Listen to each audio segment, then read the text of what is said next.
आपा, नेकी बेसिकली है क्या? हम किस तरह लोग खुद नेकी कर सकते हैं, लोगों को नेकी की तरगीब दे सकते हैं और सिला रहमी कर सकते हैं?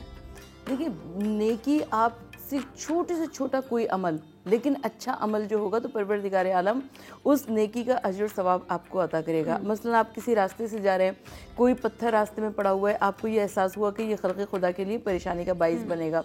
कोई कांटा पड़ा हुआ है, आपको ये एहसास हुआ कि किसी को चुभ सकता है, आपने उस कांटे को या उस पत्थर को एक किनारे कर दिया तो परवरदिगार आलम उसका भी अजर सवाब देगा।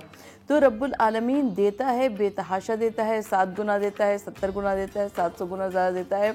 ये रब्बुल आलमीन के फजलो करम पर है, जूदो करम पर है, जूदो सखा पर है।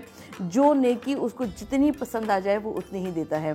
तो रब्बुल आलमीन मदीना मुनव्वरा में एक औरत थी, उसने एक बिल्ली पाली। अच्छा, उस बिल्ली को ना खाना दिया ना पानी दिया, वो बिल्ली प्यास और भूख की शिद्दत से मर गई। हुजूर नबी करीम सल्लल्लाहु अलैहि वसल्लम तक जब ये खबर पहुंची तो आका सल्लल्लाहु अलैहि वसल्लम ने इरशाद फरमाया कि वो औरत जन्नत में नहीं जा सकती, इसलिए कि उसकी बिल्ली एक जानदार उसके पास था। हमारी नज़रों में चाहे कोई कितने ही हकीर क्यों ना हो, लेकिन अगर हम उसके साथ नेकी करते हैं तो परवरदिगार आलम उस नेकी को कबूल फरमाता है।